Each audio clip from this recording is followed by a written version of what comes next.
Bonjour, bienvenue sur cette chaîne YouTube et cette vidéo d'information de cette dernière semaine.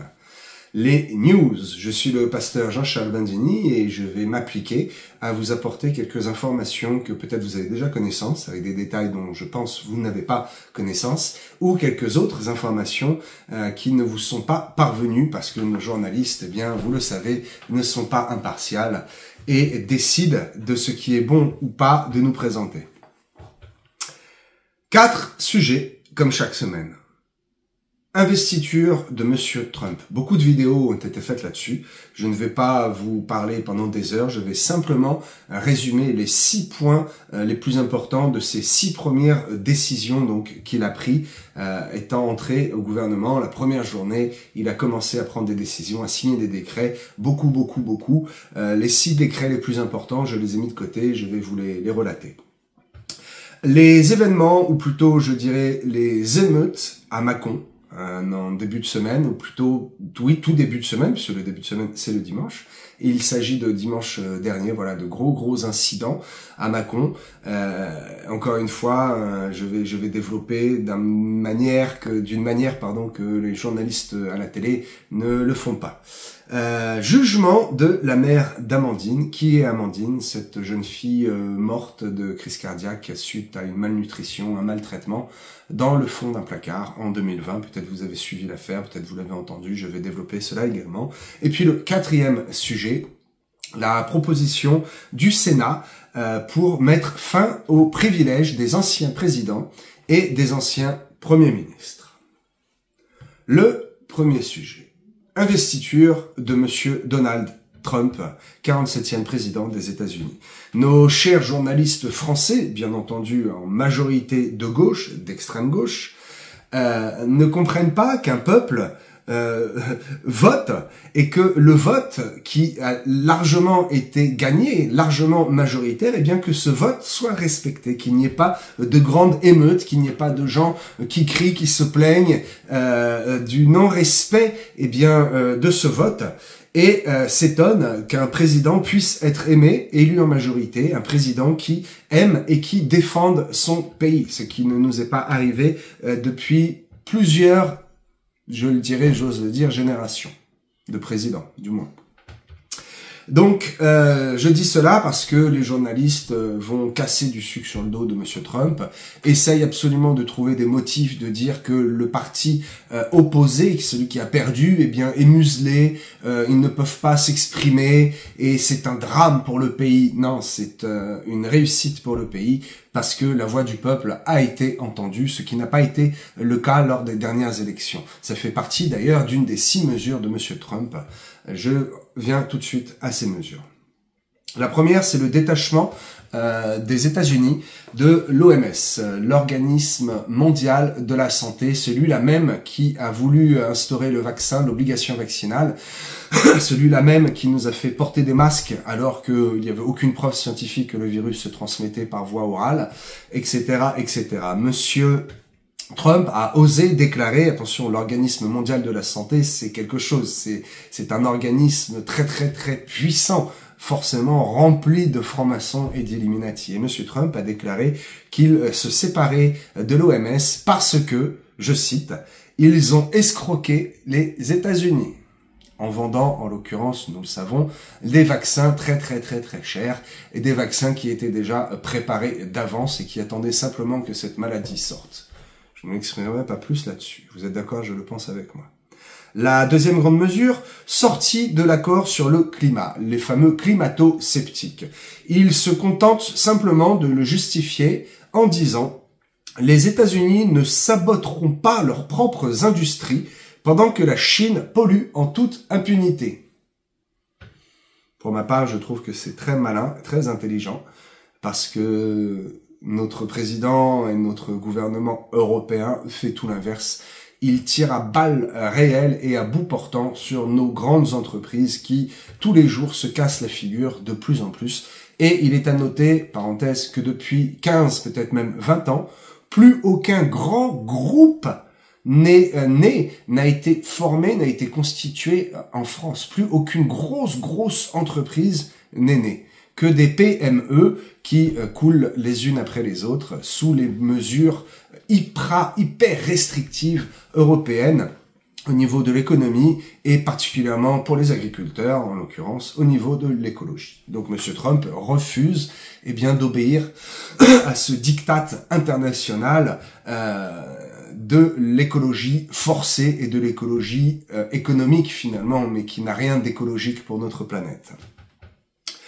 La troisième grande mesure, il décide, c'est fait d'ailleurs déjà, de gracier 1500 assaillants du Capitole. Cet homme respecte sa parole, il a dit qu'il le ferait, il l'a fait.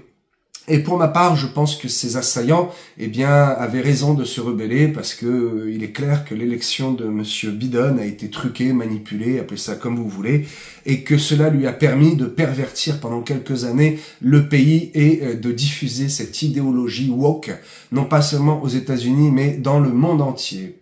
Je le rappelle, si le président des États-Unis n'avait pas accepté cette idéologie du troisième, du quatrième sexe, etc., tous ces trucs bizarres, le monde entier ne l'aurait pas accepté aussi rapidement et aussi facilement. Et en France, nous n'en serions pas là à remplir des formulaires avec écrit homme, femme ou troisième sexe ou encore je ne souhaite pas le dire. Non, il n'y a pas de troisième sexe. Il n'y a que des hommes ou des femmes. Quatrième mesure. Il stoppe net l'invasion mexicaine, qui est un énorme problème aux États-Unis. Alors n'écoutez pas tous ces journalistes, encore une fois de gauche, qui vont vous expliquer que même ceux qui sont employés, qui ont un travail, qui ont une famille, qui vivent normalement, entre guillemets, aux États-Unis, seront expulsés. Pas du tout. Il s'agit d'abord de stopper l'hémorragie, de fermer réellement les frontières et d'expulser tous ceux qui sont un problème, tous ceux qui ont déjà eu des problèmes avec la justice. Si nous ferions pareil en France, si nous avions fait pareil, cela aurait sauvé la vie de beaucoup de jeunes gens qui ont été assassinés, qui ont été poignardés par tous ces ressortissants étrangers qui étaient absolument tous, sans exception, sous OQTF, obligation de quitter le territoire français. Si nous avions eu un monsieur Trump en France, tous ceux qui sont sous OQTF auraient été poursuivis, cherchés et sortis de notre pays, et tous leurs crimes, toutes leurs revendications, tout le mal qu'ils amènent dans ce pays, ne serait pas là aujourd'hui. C'est mon avis personnel. Arrêt du budget de financement du wokisme et du transgenre. Oui, vous l'entendez bien. Il y avait bien un budget alloué pour promouvoir le mouvement woke, pour promouvoir le mouvement transgenre, changement de sexe. Associé à cette décision, ils décident qu'ils ne reconnaîtront plus le troisième ou le quatrième sexe, mais simplement l'homme et la femme, le genre masculin, le genre féminin, tel que Dieu nous a créés finalement. Le dernier sujet, la dernière mesure, et pas des moindres, j'ai eu très peu de renseignements là-dessus, je ne fais pas de géopolitique, je n'ai pas envie d'aller chercher plus loin, mais ça veut dire beaucoup. Les États-Unis reconnaissent et remettent à nouveau sur la liste des pays soutenant le terrorisme, l'île de Cuba, qui est un gros problème depuis des années pour d'autres raisons pour les États-Unis. Donc Cuba, visiblement, est à nouveau sur la liste des pays amis des terroristes. Voilà les 6 grands points, les 6 grands amendements, les 6 grandes mesures qu'a pris Monsieur Trump dans les 24 premières heures, dans les 3 premiers jours. Ça a déjà même été appliqué, après son élection. Si nous avions des présidents, des hommes d'État qui allaient aussi vite que lui, je vous le dis, le pays n'en serait pas là et les tribunaux ne seraient pas autant encombrés. Deuxième sujet. Venons-en justement à parler des tribunaux et de la justice avec les émeutes à Mâcon. Alors, parenthèse, au-delà de la grande agressivité et de la bêtise de ces populations, je dis bien ces populations, et non pas cette population, vous l'avez compris, nous voyons une arnaque incroyable et une escroquerie des assurances qui sont multimillionnaires, pour ne pas dire multimilliardaires. Il n'y a qu'à voir le siège d'un grand groupe, pour ne pas le nommer, je ne vais pas le nommer, à Rouen, qui pendant des années a gardé des bureaux vitrés sur 5 ou 6 étages complètement vides, juste pour investir et pour faire quelque chose des millions et des milliards qu'ils engrangent chaque année sur notre dos, sur votre dos. Et donc, l'escroquerie des assurances qui font payer une prime d'assurance à la mairie de plus de 480 000 euros. La prime est passée de 70 000 à 480 000 euros. Et malgré ce qu'il paye en assurance, eh bien, ce même assureur a placé un forfait de franchise à la hauteur de 2 millions d'euros. C'est quasiment le coût d'un bâtiment neuf. Une fois que le terrain est acquis, la construction d'un bâtiment tel que les bâtiments qui ont pris feu avoisine les 2 millions d'euros. Donc forcément, la mairie ne va pas payer la franchise, a bien payé par contre sa prime d'assurance de 480 000 euros, que les assureurs ont bien encaissé, par contre ça, il n'y a pas de problème, mais ils n'iront pas rembourser et la mairie devra mettre de sa poche, et d'ailleurs elle ne peut pas, donc elle fait appel à l'État. Donc finalement, à vous et à moi, à notre porte-monnaie. Alors que c'est une assurance qui devait payer. Alors, la parenthèse est terminée, et pourquoi finalement ces émeutes ? Il est question d'une guérilla urbaine sous couvert de trafic de drogue. Alors ce n'est pas du tout ce que vous pensez en fait.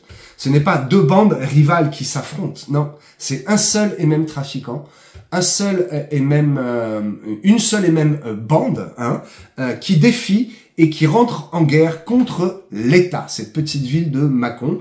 Ils veulent tout simplement que les représentants de l'État leur fichent la paix et mettent, non pas comme il a été dit, des locaux à leur disposition, c'est trop gros, mais ils veulent simplement que l'État, la mairie, les services de police laissent prospérer les kebabs et les coiffeurs qui sont en fait simplement une vitrine pour blanchir l'argent.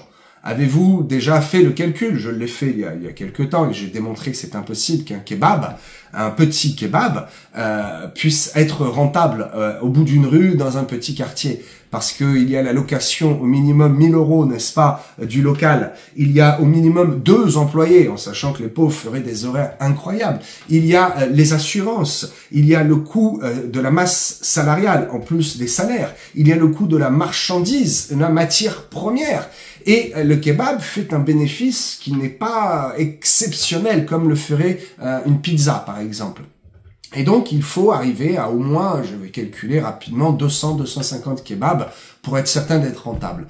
Ça veut dire 200-250 clients. Nous savons très bien que dans ces kebabs-là, et les coiffeurs, c'est pareil, il n'y a pas autant de clients dans la journée quand ils vous font une coupe à 10 euros. Mais comment est-ce qu'ils arrivent à être rentables? Ils arrivent à être rentables tout simplement parce que c'est une devanture, une vitrine. Et là où ils touchent réellement peut-être 150 euros, 15 coupes dans la journée, eh bien, ils en déclarent 50. Et effectivement, personne ne peut contrôler. Ils remettent l'argent dans la caisse et cela, s'appelle du trafic et du blanchiment d'argent, puisque cet argent qui était illégal devient légal et rentre dans le circuit bancaire légal de ces trafiquants qui ont encore plus d'argent pour continuer leur trafic. Et je remercie notre gouvernement laxiste et la magistrature qui, pour ma part, je le pense et je le redis, est complice de là où nous en sommes. Elles sont complices de la montée de la violence urbaine, du trafic de drogue et de tout ce qui se passe en France au niveau de la montée de la haine et non pas du ressenti, mais simplement de la réelle insécurité que vous et moi, Français, nous vivons chaque jour. Le troisième sujet, un sujet très dur, très grave, qui démontre là où notre justice, encore une fois, en est en France, et la façon dont fonctionne notre système à 2 vitesses. Très bizarre. Amandine, morte d'un arrêt cardiaque à l'âge de 13 ans et 28 kilos. Maltraitée, affamée par sa mère, qui a eu 8 enfants. Elle les a tous maltraités, mais celle-ci en particulier, elle en est morte. Cette femme a enfin été reconnue coupable de torture et d'actes de barbarie. Je dis enfin puisque cette enfant de 12 ans est morte en 2020. Il a fallu attendre un peu plus de 4 ans pour le procès et pour qu'il y ait un verdict, alors que les preuves étaient là. Il y avait même une vidéosurveillance de cette jeune fille dans sa cave et les parents la surveillaient. Les vidéos ont été retrouvées. Des témoignages sont arrivés, forcément, après. Et donc, ce n'était pas une question de preuve, c'était juste une question que la justice prend le temps de mettre les choses en place et prend trop de temps. Si elle n'avait pas pris autant de temps, cette jeune fille aurait pu être sauvée. Je vais vous expliquer pourquoi. Cette dame a été condamnée donc à perpétuité avec une peine de sûreté de 20 ans. C'est-à-dire que même si on la condamne à perpétuité, elle fera au moins 20 ans. Alors ça n'a pas de sens, encore une fois, comme notre justice. Perpétuité, non, ce n'est pas perpétuité. Perpétuité, c'est à toujours, mais d'ici toujours, il peut toujours y avoir une grâce, une remise de peine, voilà. Et quand on parle de peine de sûreté, ça veut dire que là, les 20 ans, visiblement, elle va vraiment les faire. Bon. Cet enfant, Amandine, a été scolarisée jusqu'à encore 1 an avant son décès. Puisque en 2019, c'est la crise du fameux coco, n'est-ce pas, et du confinement. Cette jeune fille était confinée, n'est-ce pas, dans non pas sa chambre, qu'elle n'avait pas, mais dans un débarras. Alors, un débarras au sous-sol. Comprenez simplement qu'elle habitait dans une cave. Elle ne sortait que pour faire du ménage, que pour faire des lignes, des punitions, recevoir des humiliations ou encore rester au coin. Elle n'avait absolument aucune vie sociale. Et je demande ce que fait l'école, qu'a fait l'école, cette même institution qui aujourd'hui va faire un signalement si l'enfant se dit avoir été puni ou recevoir « j'ai reçu une fessée ». Oh, quel drame, j'ai fait beaucoup de mal, j'ai tapé ma mère et elle m'a mis une fessée. Et la mère peut aller en prison. Et l'enfant aux services sociaux. C'est une réalité. 4 ans, c'est passé il y a 4 ans. Que s'est-il passé en 4 ans? Puisque à l'époque, il y a eu plusieurs signalements. Mais absolument rien. À l'époque, le juge des enfants est intervenu 3 fois. Mais ça n'a débouché qu'à un non-lieu. 3 non-lieux. À croire que les services sociaux et que les jurés, encore une fois, sont complices. Comment est-ce que 3 fois, suite à de nombreux signalements, un juge des enfants, qui est spécialiste, qui doit savoir détecter la détresse dans le regard, simplement d'un enfant, qui doit savoir enquêter comme il faut, qui doit voir que cet enfant est en perte de poids, elle a été retrouvée avec des dents cassées, des cheveux arrachés, des yeux à l'intérieur des orbites et un poids qui a eu raison de son organisme et qui a provoqué une crise cardiaque chez cette jeune fille qui est morte, je le répète, à l'âge de 12 ans. Comment est-ce que les juges n'ont pas vu cette maigreur extrême? Comment, étant donné qu'elle était scolarisée en internat, la dernière année, elle était en internat, comment est-ce que les professeurs, comment est-ce que les surveillants du dernier établissement qu'elle a fréquenté n'ont pas vu, n'ont pas signalé? Ces gens qui se disent éducation nationale et qui se permettent de reprendre même les parents dans la façon d'éduquer leurs enfants. Même cette phrase qui a été entendue de la part d'une surveillante n'a pas été prise au sérieux. Cette jeune fille qui, lorsqu'elle voit à la télévision que le confinement va arriver, que donc le collège va fermer, et que tous les enfants éclatent de joie et rire et prennent ça pour des vacances, ils n'ont pas pris la pleine conscience de cette mesure, que cette jeune fille se met à pleurer en disant, je cite, « Je ne le supporterai pas, je vais mourir ». Comment ces propos sont relatés après et pas avant? Nos institutions, mes amis, se protègent elles-mêmes à l'insu, à l'instar de nos enfants. Et l'école, malgré tout, continue de s'appeler éducation nationale. Je déplore ce gouvernement et je déplore ce système qui a condamné cet enfant et qui aujourd'hui fait la morale aux parents et veut décider à la place des parents. Dernier sujet, et pas des moindres, je pense que celui-là vous n'en avez pas connaissance, il s'agit de la fin des privilèges pour les anciens présidents et les anciens premiers ministres. Alors moi-même, j'ai été étonné de tant de privilèges. Qu'est-ce que c'est ridicule? Véhicule avec chauffeur, à vie, je vous parle de trucs à vie. Bureau en centre-ville de Paris. Personnel mis à disposition, collaborateurs. 8 pour un président les 5 premières années après son mandat, puis 4. Mais le gars, c'est un ancien président, ça y est, il est sorti, il est démis de ses fonctions. Qu'est-ce qu'il va faire avec 8 collaborateurs, 4 secrétaires, un véhicule, un chauffeur? Et même, je vais même vous dire que ça va plus loin, pour les anciens présidents, ils ont même, et c'est encore une fois à vie, ils ont un budget. Écoutez bien, c'est extraordinaire le monde dans lequel on vit, ou plutôt notre pays. Les anciens présidents ont un budget annuel de frais de réception et de déplacement. Ça veut dire qu'ils font leur anniversaire, c'est traiteur. Ils font l'anniversaire du petit cousin, de la grand-mère, du frère, du voisin, de qui ils veulent, c'est traiteur. C'est nous qui payons. Ils veulent aller à Punta Cana, ils déclarent « je vais à Punta Cana pour raison politique, voilà, je vais entretenir des relations », ce qu'ils veulent. Le vol en business est payé. Le vol à 15 000 € aller, 15 000 retour, c'est payé. Sur place, ils peuvent pas prendre leur chauffeur. C'est pas grave. Un taxi spécial avec des gardes du corps, tout cela est payé. Ils ne sont plus en fonction et pourtant tout cela est payé. Alors, ça peut paraître ridicule pour l'État, comme ils l'ont déclaré. Mais pour nous, pour vous et moi, du bas peuple, n'est-ce pas, cela est énorme. Cela représente la somme de 2,8 millions d'euros par an. Pour exemple, en 2024, il y a eu 4 premiers ministres. Imaginez, ces 4 premiers ministres. Combien vont-ils nous coûter déjà en 2025? Ces gens, pour un en particulier, qui est venu 1 mois et demi, même pas au gouvernement, a gagné le jackpot.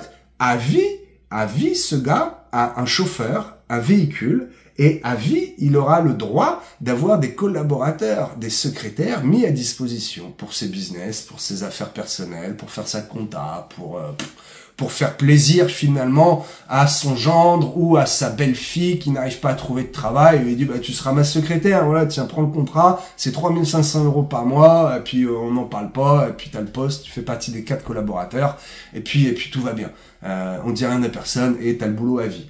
Ce genre de choses existe réellement. Monsieur Sarkozy bénéficie de cela, et c'est rigolo, notre justice est vraiment rigolote, parce que ce monsieur a actuellement un bracelet électronique, mais il a tout à fait le droit de se rendre à gauche et à droite avec son chauffeur privé, et il est assigné à résidence, mais quand il ne le sera plus, il peut tout à fait dire « je vais maintenant aller me détendre, et je vais faire 3 fois le tour du monde, parce que cela fait partie de mon budget déplacement », n'est-ce pas?